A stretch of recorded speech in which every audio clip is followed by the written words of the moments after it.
बिस्मिल्लाहिर्रहमानिर्रहीम, अस्सलाम वालेकुम। Welcome back to my channel. और आज हम अपना पंजाब टेक्स्ट बुक बोर्ड का third chapter motion and force start कर रहे हैं। एंड हमारा फर्स्ट टॉपिक है displacement, chapter number 3, which is motion and force.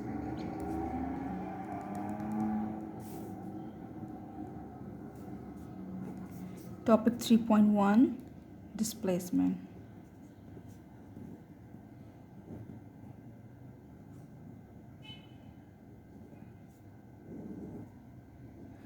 So displacement कहते हैं a body move from one position to another position is called displacement. ठीक है, एक बॉडी है, एक ऑब्जेक्ट बॉडी है, ठीक है, वो मूव कर रही है point A to point B. ठीक है, एक ऑब्जेक्ट मूव कर रहा है from point A to B को, उस जो हम कवर कर रहे हैं डिस्टेंस, ठीक है, या जो हम from A point to B point move कर रहे हैं उसको हम कहते हैं डिस्प्लेसमेंट। ठीक है, so displacement is a vector quantity. ठीक है, वेक्टर क्वांटिटी किस तरह वेक्टर क्वांटिटी है कि वेक्टर क्वांटिटी हमें डायरेक्शन भी बताती है और मैग्नीट्यूड भी बताती है। ठीक है, तो मैग्नीट्यूड किस तरह बता रही है कि जो डिस्टेंस हम कवर कर रहे हैं पॉइंट ए टू बी, वो डिस्टेंस उसने बॉडी ने कितना कवर किया, ठीक है, वो हमें बताएगी। ठीक है, और डायरेक्शन बता रही है, यानी कि पॉइंट ए ने पॉइंट बी तक मूव किया। ठीक है, तो ये हमें डायरेक्शन भी हमें बताई। तो डिस्प्लेसमेंट एक वेक्टर क्वांटिटी है। Displacement is a vector quantity. और उसके बाद उसका जो हमारी जो यूनिट है एसआई यूनिट, वो हमारा मीटर में है।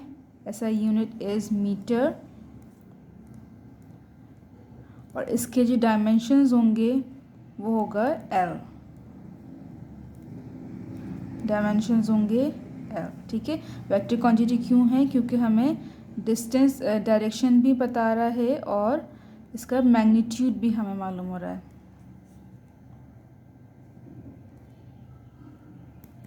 एंड नाउ डेफिनेशन हम लिख लेते हैं अपनी कि displacement, a body move from one point या one position to another position is called position displacement.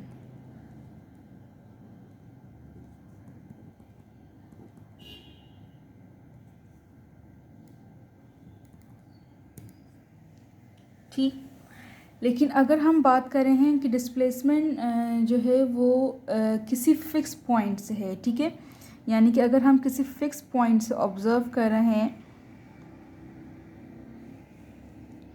यानी हमारा ओरिजिन आ गया, ठीक है, और हम फिक्स पॉइंट से इसको ऑब्ज़र्व कर रहे हैं, तो यहाँ से अगर हम देखें तो बॉडी ने from point A to from point B move किया। ठीक है, और अब हमें क्योंकि वेक्टर क्वांटिटी है तो हम इसे किस तरह ऐड करेंगे? By head to tail rule. ठीक है, यहाँ यानी कि बॉडी ने पॉइंट ए से पॉइंट बी तक मूव किया।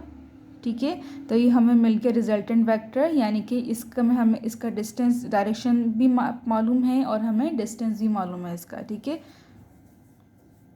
सो और इसको हम कहेंगे डी। ठीक है, इस R1 and R2 according to position vector. Position vector क्या है? पोजीशन वेक्टर किसी भी ओरिजिन से हमें दूसरे पॉइंट तक का हमें बताता है डायरेक्शन। ठीक है, so is D it's equal to R2 minus R1।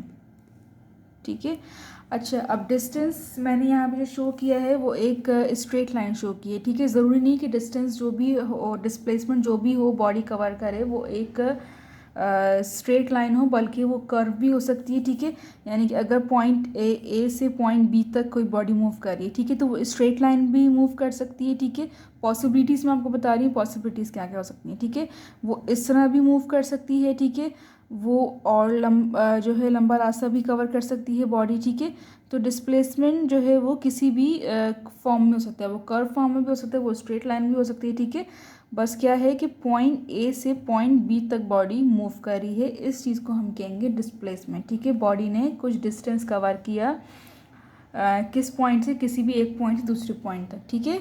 और उसमें हमें उसका मैग्नीट्यूड भी मालूम है और इसकी डायरेक्शन भी मालूम है, ठीक है। तो डिस्प्लेसमेंट का टॉपिक बस इतना ही है, ठीक है। बहुत इजी टॉपिक है और बहुत छोटा सा, बहुत ही आसान समझ आने वाला टॉपिक है। मैं एक दफ़ा फिर रिपीट कर देती हूँ कि displacement is a vector quantity, ठीक है, कि जिसमें हमें मालूम हो कि पॉइंट ए से पॉइंट बी तक बॉडी मूव कर रही है, ठीक है। उसमें हमें जो डिस्टेंस बॉडी कवर कर रही है उसे हम कहेंगे मैग्नीट्यूड, ठीक है। वो मैग्नीट्यूड बता रही कितना डिस्टेंस कवर किया मीटर में, ठीक है। और किस डायरेक्शन में बॉडी जा रही है ये भी हमें मालूम होगा, ठीक है। इसका ऐसा यूनिट क्या है, मीटर, और डायमेंशंस होंगे इसके एल। तो आज के वीडियो में इतना ही, मिलते हैं नेक्स्ट टॉपिक में 3.2 में। इजाज़त दीजिए, अल्लाह हाफ़िज़।